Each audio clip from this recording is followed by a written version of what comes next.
ದೇವಾಲಯಗಳ ಅನ್ನದಾನಕ್ಕೂ ಕೂಡ ಈ ಗ್ಯಾಸ್ ಎಫೆಕ್ಟ್ ತಟ್ಟಿದೆ. ಉಡುಪಿಯ ಪ್ರಸಿದ್ಧ ಆನೆಗುಡ್ಡೆ ದೇವಸ್ಥಾನದಲ್ಲೂ ಕೂಡ ಗ್ಯಾಸ್ ಎಫೆಕ್ಟ್ ತಟ್ಟಿರುವಂತದ್ದು. ಅನ್ನದಾನ ಮಾಡುವಂತಹ ವಿಚಾರಕ್ಕೆ ಸಂಬಂಧಪಟ್ಟಂತೆ ದೇವಸ್ಥಾನಗಳಲ್ಲಿ ಪ್ರಸಾದವನ್ನ ತಯಾರು ಮಾಡೋದಕ್ಕಾಗ್ತಾ ಇಲ್ಲ. ಕೆಲವೊಂದಿಷ್ಟು ದೇವಸ್ಥಾನಗಳಲ್ಲಿ ಈಗ ಉಡುಪಿಯ ಪ್ರಸಿದ್ಧ ಆನೆಗುಡ್ಡೆ ವಿನಾಯಕನ ದೇಗುಲಕ್ಕೂ ಕೂಡ ಗ್ಯಾಸ್ ಎಫೆಕ್ಟ್ ತಟ್ಟಿದೆ. ಇನ್ನು 2-3 ದಿನಕ್ಕೆ ಆಗುವಷ್ಟು ಮಾತ್ರ ಅನಿಲ ಪೂರೈಕೆ ಇರುವಂತದ್ದು. ಇಂತಹ ಹೋಟೆಲ್ ಉದ್ಯಮಗಳು ಕೂಡ ಬಂದ್ ಆಗುವ ಸ್ಥಿತಿಯಲ್ಲಿದೆ. ಕುಂದಾಪುರ ತಾಲೂಕಿನ ಆನೆಗುಡ್ಡೆ ಶ್ರೀ ವಿನಾಯಕ ದೇವಾಲಯದಲ್ಲಿ ಅಡುಗೆ ಅನಿಲ ಕೇವಲ ಇನ್ನ 3-4 ದಿನಕ್ಕಾಗುವಷ್ಟು ಮಾತ್ರ ಇದೆ. ದೇವಾಲಯದಲ್ಲಿ ವರ್ಷಪೂರ್ತಿ ಅಂದ್ರೆ 365 ದಿನವೂ ಕೂಡ ಭಕ್ತರಿಗೆ ನಿತ್ಯ ಅನ್ನದಾನ ಸೇವೆ ಮಾಡಲಾಗ್ತಾ ಇತ್ತು. ಪ್ರತಿನಿತ್ಯವೂ ಕೂಡ ನೂರಾರು ಭಕ್ತರು ದೇವಸ್ಥಾನಕ್ಕೆ ಬರ್ತಾ ಇದ್ರು. ಅಡುಗೆ ವ್ಯವಸ್ಥೆ ನಿರಂತರವಾಗಿ ನಡೀತಾ ಇತ್ತು. ಅಡುಗೆ ಅನಿಲದ ಪೂರೈಕೆಯಲ್ಲಿ ವ್ಯತ್ಯಯ ಉಂಟಾಗಿರುವಂತಹ ಕಾರಣ ದೇವಾಲಯದ ಅಡುಗೆ ವ್ಯವಸ್ಥೆಯ ಮೇಲೆ ಒತ್ತಡ ಬೀಳ್ತಾ ಇದೆ. ಉಡುಪಿ ಹೋಟೆಲ್ಗಳಲ್ಲಿ ಗ್ಯಾಸ್ ಸಮಸ್ಯೆ ಗಂಭೀರವಾಗಿ ತಲುಪಿದೆ. ಈಗ ತುರ್ತು ಸಭೆ ನಡೆಸಿದೆ ಹೋಟೆಲ್ ಮಾಲೀಕರ ಸಂಘ. ಈಗ ಗ್ಯಾಸ್ ಪೂರೈಕೆ ಆಗದೆ ಹೋದ್ರೆ ಹೋಟೆಲ್ ಬಂದ್ ಮಾಡೋದಕ್ಕೂ ಕೂಡ ನಿರ್ಧಾರವನ್ನ ಮಾಡಲಾಗಿದೆ. ಹಾಗಾಗಿ ಪ್ರಸಿದ್ಧ ದೇವಸ್ಥಾನಗಳಲ್ಲಿ ಪ್ರಸಾದ ತಯಾರಿಕೆಗೂ ಕೂಡ ಗ್ಯಾಸ್ ಎಫೆಕ್ಟ್ ತಟ್ಟಿರುವಂತದ್ದು. ಕೆಲವೊಂದಿಷ್ಟು ದೇವಸ್ಥಾನಗಳಲ್ಲಿ ಕೇವಲ 2-3 ದಿನಗಳಿಗೆ ಮಾತ್ರ ಗ್ಯಾಸ್ ಉಳಿದಿದೆ. ಅದೇ ರೀತಿಯಾಗಿ ಅಲ್ಲಿರುವಂತಹ ಆಡಳಿತ ಮಂಡಳಿ ಕೂಡ ಇದ್ರ ಬಗ್ಗೆ ಬಹಳ ಜಾಗರೂಕರಾಗಿದ್ದಾರೆ.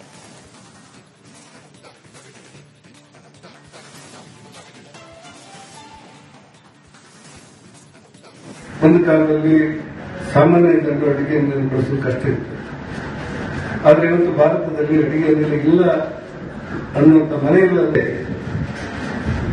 ಕೆಲವೇ ರಾಷ್ಟ್ರಗಳಲ್ಲಿ ಉಂಟಾಗಿರುವಂತಹ ಯುದ್ಧದ ಹಿನ್ನೆಲೆಯಲ್ಲಿ ಇಡೀ ರಾಷ್ಟ್ರಕ್ಕೆ ಪೆಟ್ರೋಲ್ ಮತ್ತು ಅನಿಲದ ಸಮಸ್ಯೆಗಳು ಬಂದ್ಬಿಟ್ಟಿದೆ.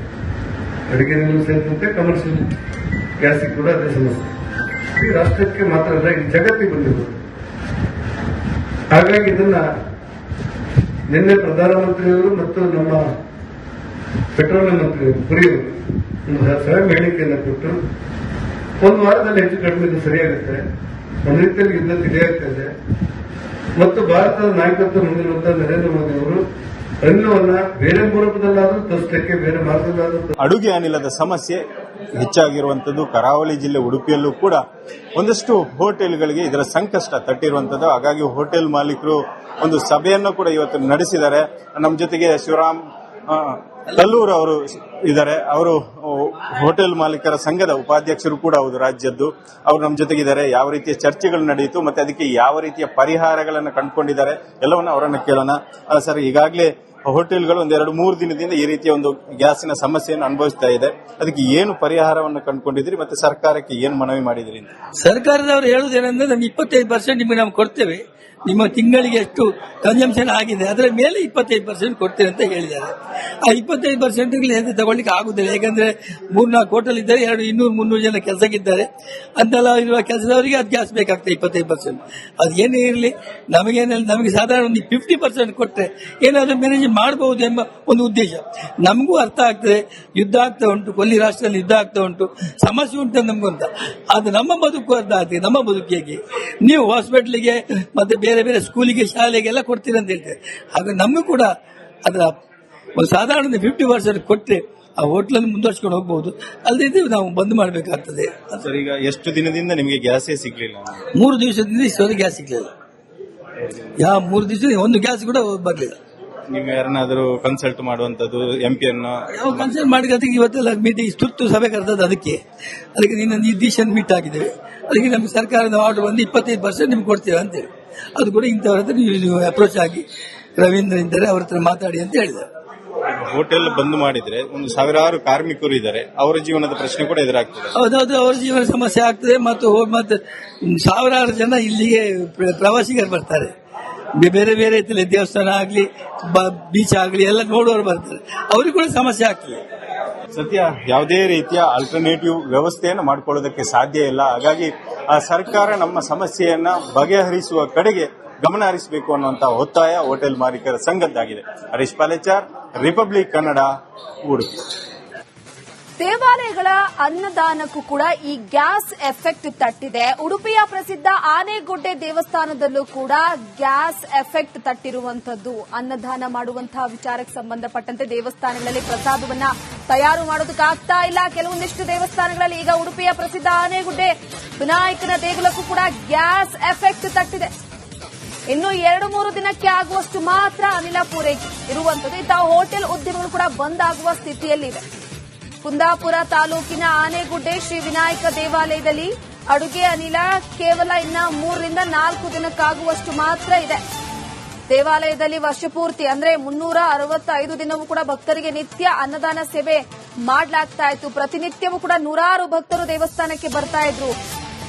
ಅಡುಗೆ ವ್ಯವಸ್ಥೆ ನಿರಂತರವಾಗಿ ನಡೀತಾ ಇತ್ತು. ಅಡುಗೆ ಅನಿಲದ ಪೂರೈಕೆಯಲ್ಲಿ ವ್ಯತ್ಯಯ ಉಂಟಾಗಿರುವಂತಹ ಕಾರಣ ದೇವಾಲಯದ ಅಡುಗೆ ವ್ಯವಸ್ಥೆಯ ಮೇಲೆ ಒತ್ತಡ ಬೀಳ್ತಾ ಇದೆ. ಉಡುಪಿ ಹೋಟೆಲ್ಗಳಲ್ಲಿ ಗ್ಯಾಸ್ ಸಮಸ್ಯೆ ಗಂಭೀರವಾಗಿ ತಲುಪಿದೆ. ಈಗ ತುರ್ತು ಸಭೆ ನಡೆಸಿದೆ ಹೋಟೆಲ್ ಮಾಲೀಕರ ಸಂಘ. ಈಗ ಗ್ಯಾಸ್ ಪೂರೈಕೆ ಆಗದೆ ಹೋದ್ರೆ ಹೋಟೆಲ್ ಬಂದ್ ಮಾಡೋದಕ್ಕೂ ಕೂಡ ನಿರ್ಧಾರವನ್ನ ಮಾಡಲಾಗಿದೆ. ಹಾಗಾಗಿ ಪ್ರಸಿದ್ಧ ದೇವಸ್ಥಾನಗಳಲ್ಲಿ ಪ್ರಸಾದ ತಯಾರಿಕೆಗೂ ಕೂಡ ಗ್ಯಾಸ್ ಎಫೆಕ್ಟ್ ತಟ್ಟಿರುವಂತದ್ದು. ಕೆಲವೊಂದಿಷ್ಟು ದೇವಸ್ಥಾನಗಳಲ್ಲಿ ಕೇವಲ 2-3 ದಿನಗಳಿಗೆ ಮಾತ್ರ ಗ್ಯಾಸ್ ಉಳಿದಿದೆ.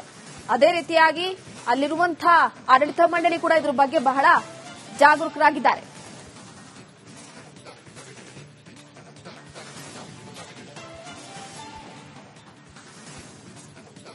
ಒಂದು ಕಾಲದಲ್ಲಿ ಸಾಮಾನ್ಯ ಜನರು ಅಡಿಗೆ ಅನಿಲ ಬಳಸಲು ಕಷ್ಟ ಇತ್ತು. ಆದರೆ ಇವತ್ತು ಭಾರತದಲ್ಲಿ ಅಡಿಗೆ ಅನಿಲ ಇಲ್ಲ ಅನ್ನುವಂಥ ಮನೆಗಳಲ್ಲೇ ಕೆಲವೇ ರಾಷ್ಟ್ರಗಳಲ್ಲಿ ಉಂಟಾಗಿರುವಂತಹ ಯುದ್ಧದ ಹಿನ್ನೆಲೆಯಲ್ಲಿ ಇಡೀ ರಾಷ್ಟ್ರಕ್ಕೆ ಪೆಟ್ರೋಲ್ ಮತ್ತು ಅನಿಲದ ಸಮಸ್ಯೆಗಳು ಬಂದ್ಬಿಟ್ಟಿದೆ. ಅಡಿಗೆ ಅನಿಲ ಸೇರಿದಂತೆ ಕಮರ್ಷಿಯಲ್ ಗ್ಯಾಸಿಗೆ ಕೂಡ ಅದೇ ಸಮಸ್ಯೆ ಈ ರಾಷ್ಟ್ರಕ್ಕೆ ಮಾತ್ರ ಅಲ್ಲ, ಈ ಜಗತ್ತಿಗೆ ಬಂದಿರೋದು.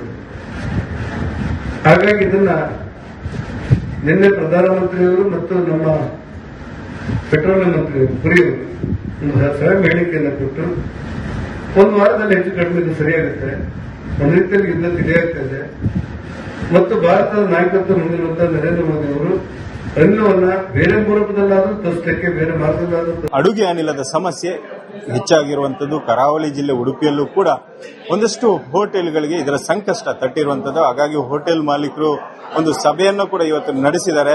ನಮ್ಮ ಜೊತೆಗೆ ಶಿವರಾಮ್ ಕಲ್ಲೂರ್ ಅವರು ಇದ್ದಾರೆ. ಅವರು ಹೋಟೆಲ್ ಮಾಲೀಕರ ಸಂಘದ ಉಪಾಧ್ಯಕ್ಷರು ಕೂಡ ಹೌದು ರಾಜ್ಯದ್ದು. ಅವರು ನಮ್ಮ ಜೊತೆಗಿದ್ದಾರೆ. ಯಾವ ರೀತಿಯ ಚರ್ಚೆಗಳು ನಡೆಯಿತು ಮತ್ತೆ ಅದಕ್ಕೆ ಯಾವ ರೀತಿಯ ಪರಿಹಾರಗಳನ್ನು ಕಂಡುಕೊಂಡಿದ್ದಾರೆ ಎಲ್ಲವನ್ನ ಅವರನ್ನು ಕೇಳೋಣ. ಸರ್, ಈಗಾಗಲೇ ಹೋಟೆಲ್ಗಳು 1-2-3 ದಿನದಿಂದ ಈ ರೀತಿಯ ಒಂದು ಗ್ಯಾಸಿನ ಸಮಸ್ಯೆಯನ್ನು ಅನುಭವಿಸ್ತಾ ಇದೆ. ಅದಕ್ಕೆ ಏನು ಪರಿಹಾರವನ್ನು ಕಂಡುಕೊಂಡಿದ್ರಿ ಮತ್ತೆ ಸರ್ಕಾರಕ್ಕೆ ಏನು ಮನವಿ ಮಾಡಿದ್ರಿ? ಸರ್ಕಾರದವರು ಹೇಳುವುದೇನೆಂದ್ರೆ ನಮ್ಗೆ 25% ನಿಮಗೆ ನಾವು ಕೊಡ್ತೇವೆ, ನಿಮ್ಮ ತಿಂಗಳಿಗೆ ಎಷ್ಟು ಕನ್ಸಂಪ್ಷನ್ ಆಗಿದೆ ಅದರ ಮೇಲೆ 25% ಕೊಡ್ತೇವೆ ಅಂತ ಹೇಳಿದ್ದಾರೆ. ಆ 25% ತಗೊಳ್ಳಿಕ್ಕೆ ಆಗುದಿಲ್ಲ. ಯಾಕಂದ್ರೆ 3-4 ಹೋಟೆಲ್ ಇದ್ದಾರೆ, 200-300 ಜನ ಕೆಲಸಕ್ಕಿದ್ದಾರೆ. ಅಂತೆಲ್ಲ ಇರುವ ಕೆಲಸದವರಿಗೆ ಅದು ಗ್ಯಾಸ್ ಬೇಕಾಗ್ತದೆ 25%. ಅದು ಏನೇ ಇರಲಿ ನಮಗೆ ಸಾಧಾರಣ ಒಂದು 50% ಕೊಟ್ಟರೆ ಏನಾದರೂ ಮ್ಯಾನೇಜ್ ಮಾಡಬಹುದು ಎಂಬ ಒಂದು ಉದ್ದೇಶ ನಮಗೂ ಅರ್ಥ ಆಗ್ತದೆ. ಯುದ್ಧ ಆಗ್ತಾ ಉಂಟು, ಕೊಲ್ಲಿ ರಾಷ್ಟ್ರದಲ್ಲಿ ಯುದ್ಧ ಆಗ್ತಾ ಉಂಟು, ಸಮಸ್ಯೆ ಉಂಟು ನಮಗೂ ಅಂತ. ಅದು ನಮ್ಮ ಬದುಕು ಅರ್ಥ ಆಗ್ತದೆ. ನಮ್ಮ ಬದುಕಿಗೆ ನೀವು ಹಾಸ್ಪಿಟಲ್ಗೆ ಮತ್ತೆ ಬೇರೆ ಬೇರೆ ಸ್ಕೂಲಿಗೆ ಶಾಲೆಗೆಲ್ಲ ಕೊಡ್ತೀರಿ ಅಂತ ಹೇಳ್ತಾರೆ. ಹಾಗೆ ನಮಗೂ ಕೂಡ ಅದರ ಒಂದು ಸಾಧಾರಣ 50% ಕೊಟ್ಟರೆ ಆ ಹೋಟ್ಲನ್ನು ಮುಂದುವರ್ಸ್ಕೊಂಡು ಹೋಗಬಹುದು. ಅಲ್ಲದೆ ನಾವು ಬಂದ್ ಮಾಡಬೇಕಾಗ್ತದೆ. ಸರ್, ಈಗ ಎಷ್ಟು ದಿನದಿಂದ ನಿಮಗೆ ಗ್ಯಾಸೇ ಸಿಗ್ಲಿಲ್ಲ? 3 ದಿವಸದಿಂದ ಇಷ್ಟೊಂದು ಗ್ಯಾಸ್ ಸಿಗ್ಲಿಲ್ಲ. 3 ದಿವಸ ಒಂದು ಗ್ಯಾಸ್ ಕೂಡ ಬರಲಿಲ್ಲ. ನೀವು ಯಾರನ್ನಾದರೂ ಕನ್ಸಲ್ಟ್ ಮಾಡುವಂತದ್ದು ಎಂಪಿಯನ್ನು? ನಾವು ಕನ್ಸಲ್ಟ್ ಮಾಡಿದ್ರೆ ಇವತ್ತೆಲ್ಲ ಮೀಟಿಂಗ್ ತುರ್ತು ಸಭೆ ಕರೆದದ್ದು. ಅದಕ್ಕೆ ನಿನ್ನ ನಿರ್ದೇಶನ ಮೀಟ್ ಆಗಿದ್ದೇವೆ. ಅದಕ್ಕೆ ನಮಗೆ ಸರ್ಕಾರದ ಆರ್ಡರ್ ಬಂದು 25% ನಿಮ್ಗೆ ಕೊಡ್ತೇವೆ ಅಂತೇಳಿ. ಅದು ಕೂಡ ಇಂಥವ್ರ ಹತ್ರ ನೀವು ಅಪ್ರೋಚ್ ಆಗಿ ರವೀಂದ್ರ ಇದ್ದಾರೆ, ಅವ್ರ ಹತ್ರ ಮಾತಾಡಿ ಅಂತ ಹೇಳಿದ್ದಾರೆ. ಹೋಟೆಲ್ ಬಂದ್ ಮಾಡಿದ್ರೆ ಒಂದು ಸಾವಿರಾರು ಕಾರ್ಮಿಕರು ಇದ್ದಾರೆ, ಅವರ ಜೀವನದ ಪ್ರಶ್ನೆ ಕೂಡ ಎದುರಾಗ್ತದೆ. ಹೌದೌದು, ಅವರ ಜೀವನ ಸಮಸ್ಯೆ ಆಗ್ತದೆ. ಮತ್ತು ಸಾವಿರಾರು ಜನ ಇಲ್ಲಿಗೆ ಪ್ರವಾಸಿಗರು ಬರ್ತಾರೆ. ಬೇರೆ ಬೇರೆ ರೀತಿಯಲ್ಲಿ ದೇವಸ್ಥಾನ ಆಗ್ಲಿ ಬೀಚ್ ಆಗ್ಲಿ ಎಲ್ಲ ನೋಡುವವರು ಬರ್ತಾರೆ. ಅವ್ರಿಗೆ ಕೂಡ ಸಮಸ್ಯೆ ಆಗ್ತದೆ. ಸದ್ಯ ಯಾವುದೇ ರೀತಿಯ ಆಲ್ಟರ್ನೇಟಿವ್ ವ್ಯವಸ್ಥೆಯನ್ನು ಮಾಡಿಕೊಳ್ಳೋದಕ್ಕೆ ಸಾಧ್ಯ ಇಲ್ಲ. ಹಾಗಾಗಿ ಸರ್ಕಾರ ನಮ್ಮ ಸಮಸ್ಯೆಯನ್ನ ಬಗೆಹರಿಸುವ ಕಡೆಗೆ ಗಮನ ಹರಿಸಬೇಕು ಅನ್ನುವಂತಹ ಒತ್ತಾಯ ಹೋಟೆಲ್ ಮಾಲೀಕರ ಸಂಘದ್ದಾಗಿದೆ. ಹರೀಶ್ ಪಾಲೇಚಾರ್, ರಿಪಬ್ಲಿಕ್ ಕನ್ನಡ, ಉಡುಪಿ.